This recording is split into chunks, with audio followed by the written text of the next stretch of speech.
Welcome to WealthWise Banking, where Jeremy Huggins, say hi, Jeremy, Hey, how's it going?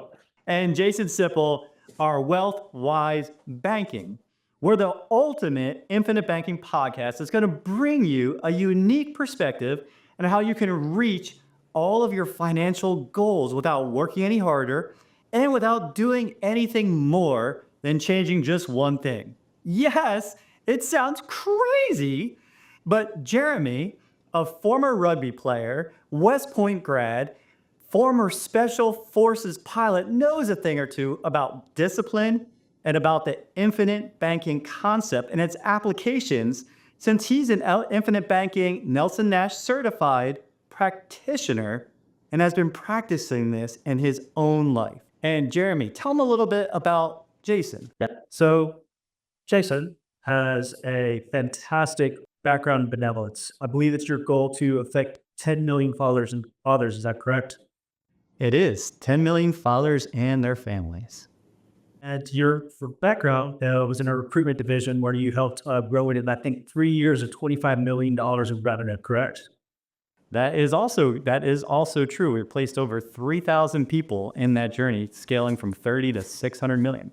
But it was a Band-Aid on a problem. So if you look at who Jason is as a whole, you're a man that has a kindness and thoughtfulness for fathers that are out there, a financial background and understanding how finances aren't the end all be all to everything, but they are a means to an end, and helping those fathers protect and provide for those families out there makes you kind of a person that puts other people above yourself. Your background as an Ironman where you were told, hey, you'll have difficulties walking again, and you took that as a personal challenge to go and accomplish multiple, not one, but multiple Ironmans.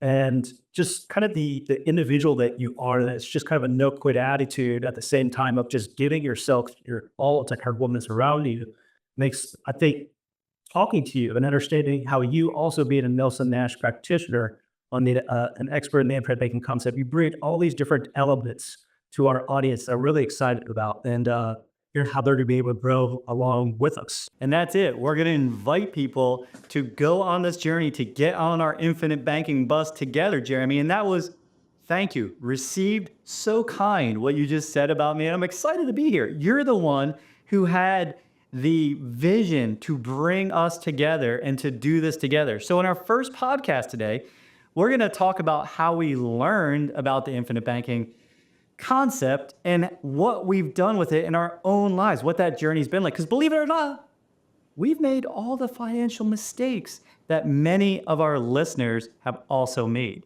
And then we're going to talk about the WealthWise Banking Podcast and why you being here will fundamentally and factually change your life, guaranteed, if you apply what we teach you in the principles and who we're looking to serve and why it's important to each of us. So Jeremy, let's jump into this. It's important to really highlight that, like me, like you, like so many others, we do believe that financial independence is accessible to everybody. It doesn't matter what their financial background is, the educational level, where their starting point is. We believe that by implementing one simple step in your life, you can truly start a path of building not just wealth and a process to get out of debt today, but to grow lasting generational wealth. Like when you talk about helping those fathers, that's not generation one. You're talking about generation 2, G3, G4, and so on and so forth.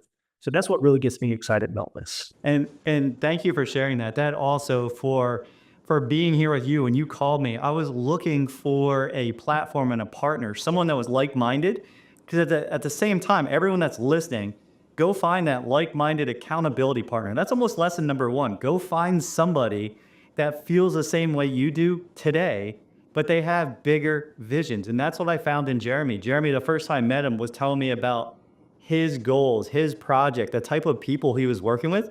I'm like, damn, and this guy's Special Forces, he's stealthy. He knows a thing or two. He's done things that most of us wouldn't even dare to put ourselves in that situation. And he did it in service. So knowing that together we can tackle big things, but make them super simple and make them accessible to people is really, really exciting. So Jeremy, let me ask you, what was the turning point for you for you to explore the infinite banking concept? Like, how did you learn about it? Where was it? Who introduced it to you? And kind of what's that journey been like? Just give me like an overview of what that looks like. Yeah. So I I grew up in I would say kind of a middle class, lower middle class family. Well, kind of maybe lower middle classes. My parents just had a lot of children, and I was the oldest of all of them. So I have four younger sisters. Wow. And I learned from my family, even though they had great cars, of what not to do with finances. My mother would eventually end up filing for bankruptcy. It led to my parents' divorce when mother would eventually file for bankruptcy. And I just knew that that was a life and I didn't want to live. So I had to start seeking alternatives. I started educating myself slowly about finances. What I found over time was real estate was a great place to preserve wealth and to be able to do that through taxes, right? Like benefiting from depreciation and all these other defining characteristics. But I'm still noticing I'm paying a lot of money in taxes. And I'm paying a lot of it because I still have a W-2 income job. And I came across this thing called the infinite banking concept. And I was like, what is this? And someone shared a link of a video. And I was like, this sounds too good to be true. And as I delved deeper into it, I was like, all right, so this has been around for over 200 years. It's helped families like the Rockefellers. It helped Ray Kroc for McDonald's. It helped Walter Disney from Disneyland, like build Disneyland, the happiest place on earth. I said, what is this thing called the infinite banking concept? How is it that I can implement this in my life? Oh, this is pretty simple to implement. And I'm only changing one simple thing as where my money goes first. And from that, I was able to kind of branch out and leverage a system that's been proven, it's been around for years, into my own personal finances. And everyone's got their own story. You know, what I really love about infinite banking is that you can use it to pay out debts. You can use it as an opportunity fund to grow your wealth. And then you can use it as kind of one of the things that you're really hitting on, preserving wealth and passing on that, not just money, but educational, like finances and education. And I wish that was something that I've had growing up. So I might have not fully answered your question, but I learned it. I started looking into it, found out that it was the right fit for me after I couldn't find out a reason not to do it.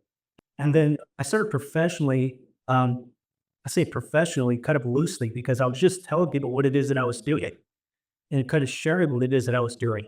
But I didn't take on a more dedicated role. That might be a better word. So a more dedicated role to really trying to help people until COVID. When I saw that the average person didn't even have enough money for an emergency fund, and the government had to stimulate the economy through stimulus checks to help people make ends meet or pay their rents or whatever it might have been. And I was like, you know, this process that I've implemented in my life has helped me so astronomically. I think that I could use it to help other people. And I think we can just start by using it as a simple emergency savings account, helping people recapture the money that's leaving their pocket. And we'll get into it later episodes, but it's astounding the amount of money that's lost to taxes, fees, and interest, that those silent wealth killers that are out there. I think we'll probably get into that in a second episode, but that's how I found out about it, and that's why I started teaching it. I think that people need to know more about it. It's just so simple. Like, why would you not do it? It's probably the better question. I love how your certainty around how you speak about it and share the journey. One of the things you shared with us when we were talking about the first time we got together to really talk about what this would look like working together, you had mentioned that you tried to poke all the holes in it. And I think that's an important, like for me, I want people to understand that you do not outsource your thinking. Do not outsource your thinking because of you hear what we're saying. But Jeremy, would you kind of speak into that a little bit, share a little bit about what you told me, being how you are and just your background and how you looked into infinite banking and tried to disprove it, basically. I wanted you to speak deeper into that. Yeah. So being a real estate investor, kind of my bread and butter is getting into the numbers, right? Getting into opening spreadsheets. I'm a numbers nerd, like that's no doubt about it. And I math it out. I'm the sort of guy that will go and figure out like for instance, if I look at the cost of buying something, I look at it as trading time, right? Am I trading this $6 cup of coffee? Is it worth maybe X number of minutes of my life that it took, my said coffee? Or can I do it myself by making it the way that I like at home for much cheaper. In the same way, I looked at infinite banking. I was like, what is going on in terms of what is infinite banking, the math behind it? And I started delving deeper into it. And the problem that I made, and this is a problem that a lot of people make when they start getting into infinite banking, is they compare it to other investments. And I want to be very clear. Infinite banking is not an investment. And what I learned in my research is that it's a process. It's a process that bridges the gap between saving and investing. Now, why is it not an investment? Well, investments by their very nature, they have levels of risk and they can lose value over time. But what we found through infinite banking is that there is no risk. Like, so long as you do what you say you're going to do, it's going to grow at an uninterrupted compound interest rate. And while dividends are never guaranteed, the companies that we work with have been producing a dividend every single year for over 100 years. And the fact that I can take all of that uninterrupted compounding and those dividends and access it tax-free, I was like, man, this is pretty powerful. So with that regard, it bridges the gap between saving and investing. But if I compare it to what it truly is, which is a glorified savings vehicle, it's way outperforming CDs. It's way outperforming your average savings account. Like, what's your average savings account? Like, what's it earn? 0.01%? Yeah, 0.07% of it's mine. You know, with Okay. USAA needs it, but I'm at 0.0 over at USAA. I was like, man, well, we have people saying too that are going to have 4%, 4.5%, 4.25%. Those are some of the folks with high yield. But like what you're talking about, like you're talking about poking holes in something that's been around because you wanted to prove that it was too good to be true, and it was something that, if it was true, why wasn't everybody practicing it? Yeah, why wasn't everyone doing it? Exactly. That's a great question. What you find is that a lot of people were doing it. In fact, the wealthiest institutions in the world were doing it. Banks, Banco Life Insurance. You want to look into that, like how well circulating this it is. The most powerful financial institutions in the world have been doing it through Banco Life Insurance. Billions of dollars that they owned this asset, right? So people were doing it. It was the people who didn't know about it were the people with like my background, growing up without a financial education. But the wealthy families like Rockefellers, they've been doing it for generations.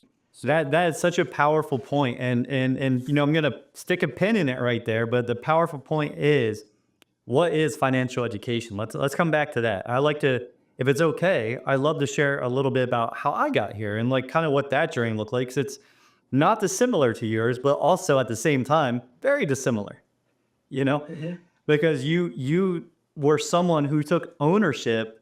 And that's one of the most important parts of everything we talk about. It's about personal ownership of the thing that we're talking about, which in this case is our finances. But our finances impact every single thing in our life. So for me, there was always a feeling when it came to finances, and I just felt it like in my neck hairs just stood up. And I even started sharing it, but like how I grew up. We didn't grow up poor. We grew up middle class, out in the, believe it or not, the woods of New Jersey in a one-stop sign town. My dad was a water well driller, Sipple's well drilling.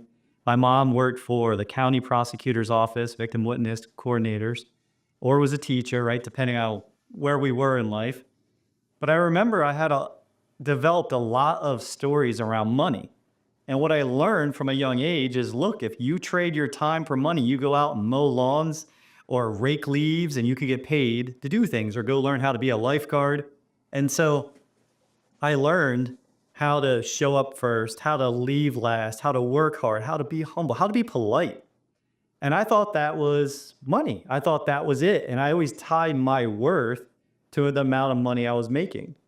And so like as I grew, as I got older, that is what I did for the first 46 years of my life. Like I joke around with my youngest son, Connor, and say, hey, if I was a Pokemon, like this would be like my fourth evolution, right? Professional medical illustrator, into therapy staffing recruiter, into, special education related services director for that company that I had helped build, right? The equity backed company, into infinite banking practitioner. And that took me 46 years to get to a low point in my life where I'd actually left corporate America when I realized that I was getting my MBA in leadership and paying 20 some grand a year, right, to a great university. My wife has her MBA from there.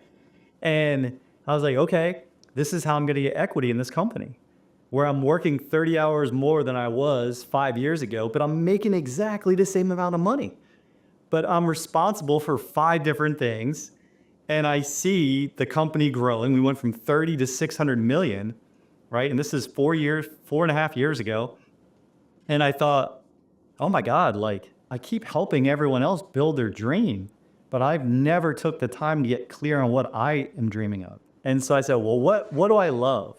And I said, I love people.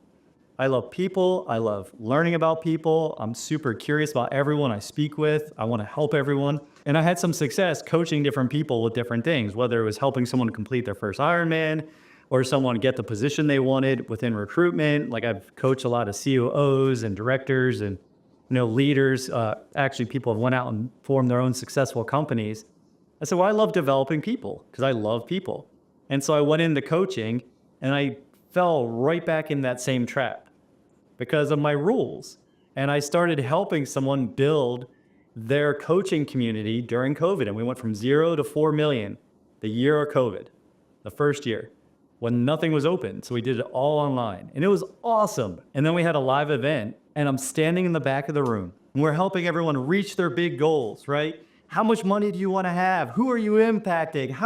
Who's around you? Who is in your circle? Like all of the dreams and visions and having a magnet to the future, right? That Jim Rohn talks about. I just started crying, right? Tears started running down my face and I looked around at my peers that were co-leading with me and they're just like, looked at me like, Sipple, what's wrong? Like, what's happening? Like just quietly crying, just tears running down my face. In that moment, that was my rock bottom. I felt like I failed my 2 sons, my wife, my family, myself, because here I am again, helping someone else build without having clarity on what I wanted. So I went back home, I thought about it, I got introspective, prayed, and I went to a friend and I said, brother, you're a fiduciary with 40 wealth management offices. You've been talking to me about this stuff for a couple of years. I need a financial philosophy. I had all these other philosophies on how to be a dad, how to be an athlete, how to be a husband, right? I didn't have one for money. And so I asked for help and I said, hey, I need a philosophy, help me. And he handed me this book, his own version of it, that was probably given to him by R. Nelson Nash, actually, because it was from his company, that like, it was an old beaten up book with all his notes in it. I went home on a Tuesday, I read it, and don't be impressed, it's only 91 pages, big font, but I read it, I got really bleeped off. I keep it clean for this. I got really, really ticked off. Because I thought, if this was true, why doesn't every single American practice this? And I read it again the next day, and I called him up, and I cussed him out. And I was like, Rep, what the hell, man? Like, you've known me for years now. Why didn't you tell me about this? And he said the most profound thing, Jeremy. Do you know what it was? You weren't ready? That's it. He said, Sip, you weren't ready. And he was right. And then I went deep down the rabbit hole, similar to Jeremy, but I already believed. I already read it. It already made sense. I already looked up some of the other references to Austrian economics and to the Fed and to the IRS and to all things that I could never make sense of when it came to my financial life. I was like, the more money I make, the more that they take. The more that I went to someone managing my money, the longer I had to work or the more risk I had to take. I kept thinking, none of this makes any sense. It's so complicated. And it was always over there until that moment where I had enough pain that I wanted to move away from it. And I looked for a solution. And so I'm just inviting everyone, like if you've, hopefully we're getting to you and you're hearing this before you've had that level of pain. But since we've adopted this, since I became a practitioner, since we've implemented this in our life, we went from being over $100,000 in bad debt to having no debt, to be able to pay for our vacations with this, to be able to invest money and have money flowing back to us, all within 3+ years, right? Like in a very short period of time, once the decision was made. So I'll be honest. When I started the implementing internet banking into my life, I had left the military and I had joined the airlines. And if anyone knows anything about the airlines, knows this progression starts typically at a regional airline and you work your way up. And my first year of getting that first paycheck from the airlines, and comparing it to what I was making in the military, it was like a third. We're not even good military. And it's like, I got my time back, but I paid for it in one way or another. Amazing. So we have a little background, right? We kind of introduced the folks to who we are and how we ended up here. But you said something that was, eye opening to me. Like we came into this in very different places. You were talking about how you started with the airlines because you're still working as a commercial pilot and you're also serving in this manner, but you're also in real estate investing. So can you kind of talk about what it's done since you started that journey? Just briefly. So about the same year when I started really listening to real estate is the same year that I started practicing the infinite banking concept. And I started recapturing that interest that was leaving my pocket, right? I started growing my wealth. And shortly, when I say shortly, maybe 2 to 3 years as I was practicing infinite banking, either recapturing that interest in that debt, I was able to, a single year, purchase up to $3.5 million of invested real estate. So while I didn't come from the same background of like having the debts, because I'm very fortunate to come from the academy and then being able to start my life off making money as a military officer.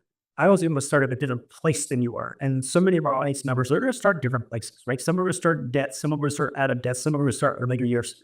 But by implementing this one process, you were able to get out of debt. I was able to get a portfolio. Both of us are, in the grand scheme of how much runway we have left in our life, really just getting started. And I'm so fortunate that I found different banking in my 30s. And I helped members of mine get started in their 20s. And I'm so excited about what their futures would look like. Same time, I feel people in their 60s and just captured and make a more secure retirement thing for them with that regard.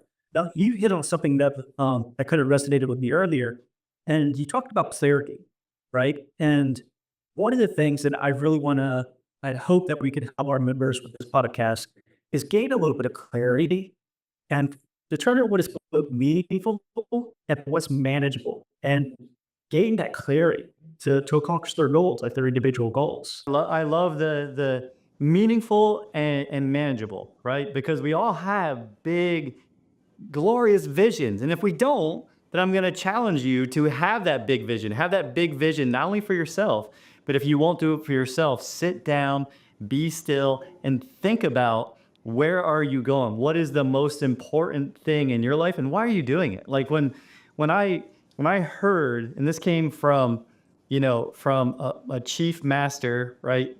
Chief Master Neri, 8th degree black belt, multiple time world champion.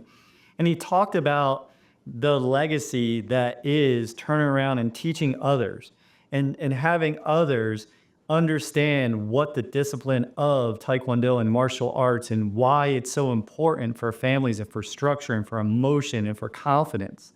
And I thought that's exactly what we want to teach with infinite banking. And so like Jeremy mentioned founding fathers, I'm just going to briefly, touch on what it is and what it means. It's the big, hairy, audacious goal to inspire and educate 10 million fathers and their families to avoid financial slavery, to live their legacy, and to make a positive impact on their community. I actually have a crazy belief with all the chaos in the world, with all the different financial pulls in every single direction, that it's actually stupid simple. And we can bring it back to a you and me level. And I feel like by the thousands of people that I've already helped and seeing their journeys, which you guys are going to hear from those folks as we go on in later episodes, like we're going to bring people in and say, where were they before? We're sharing our story today, but we're really making it an invitation for education, for clarity, and for purpose. Because together we can really make a difference. And that's truly what I believe. That's why I said yes as soon as Jeremy called me. I said, yeah, man, whatever you're doing, I'm in. Like, let's go. But we're kind of wrapping things up here. What are the things that our listeners can expect from our future episodes? What is it that they can get out of listening to us and sharing their time with us each week? One, we're going to make it fun. We're going to make money fun. We're going to make infinite banking fun. We're going to make it educational. Like Jeremy's already shared, he loves numbers. He's good in the sheets, folks. You might be a little embarrassed about that. You might not even get a smile out of that. But the man is smart. He knows numbers. I'm an artist. I'm more focused on our psychology, the real estate between our ears. And so, between the two of us, between our shared discipline, our passion for this, we're not only going to educate you, we're going to give you things that you can apply on a weekly basis to learn more, to apply this in your life, to invite others on this infinite banking bus with us in WealthWise Banking. And we're going to have fun doing it. We're going to bring in real people. We're going to hear from them how they've been successful in their practices of being a farmer, of being a doctor, of being an employee, of being a real estate investor. We're going to bring in all kinds of leaders and communities because, again, together, we want to spread the message and really be part of that impact that is going to change the financial face of America. Jeremy, how about your thoughts on this as well? I mean, they're my personal ones, my hopes, my beliefs, my dreams for this. What are yours? So helping folks gain that clarity and also giving them actionable insights, actual practical strategies that they can implement today. I think the guest interviews that we're going to have, those real life success stories, are going to help people also tell the story, right? There are folks who could resonate, maybe not with me, not with you, but perhaps some of the people that we bring on. Those are actually those sit down discussions with other folks I'm really excited about. And then, like you kind of really touched on it, building a community of like minded people, right? Once you set your mind to something, there's nothing that can stop you. And inviting our listeners to become part of the network, be able to take control of their finances, build a stable future, and see what they're living their best lives are going to be, right?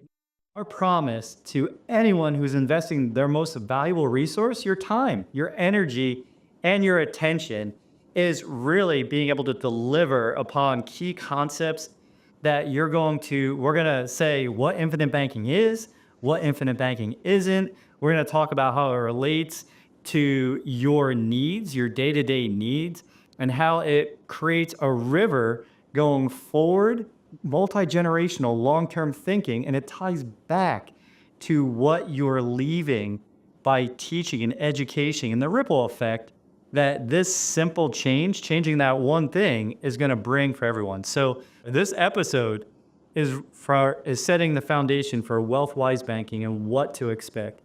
We want to invite each of you every week to come and join us. It's going to be a weekly thing. We're going to talk about the infinite banking principles, the concepts, and we're going to bring in real case studies, live people that you're going to be able to relate to and ask us questions. The more feedback that you're giving us as listeners, the more that you're engaging with us, the more you're telling us where you're getting stuck. What are you afraid of? What is too good to be true for you? And just so you know, we're always going to point you back to R. Nelson Nash's Becoming Your Own Banker. So when you ask us questions, just know that if you haven't read this book yet, that we're probably going to ask you, why not? And how can we help you read that? Jeremy, any final thoughts with you on this first episode that we're blessed to be here and share this space on? I just encourage all of our listeners to go out there, subscribe, leave a review, leave some comments about what it is that you want us. Because again, we're here for the community. If you have something that you want us to talk about, or hey, if you're already implementing this in your life and you want to be a guest on our show, reach out to us, right? And if this is something that you think will help other people, let it be your family, your friends, your neighbor, share it with them, all right? And again, we're trying to build a community of like-minded people. So with that, I'll leave it to you, Jason. Thank you, Jeremy. Just again, we are so excited. Jeremy Huggins, Jason Sipple, we are WealthWise Banking Podcast. We are super blessed to be here with all of you. We're super excited to be engaged with this community, and we're looking forward to see who gets on the bus, who is going to ride with us off into the sunset to wealth, to financial stability, and especially the families, because the changes internally are indescribable. The changes that you'll feel, the peace that you'll find with something as simple as changing one thing is almost without words, but there are words for it. And you will be excited to be here with us. Come see us next episode. Subscribe if you haven't. Smash the like button. Do all the things to stay tuned and spread the word. We'll see you next time. Be blessed.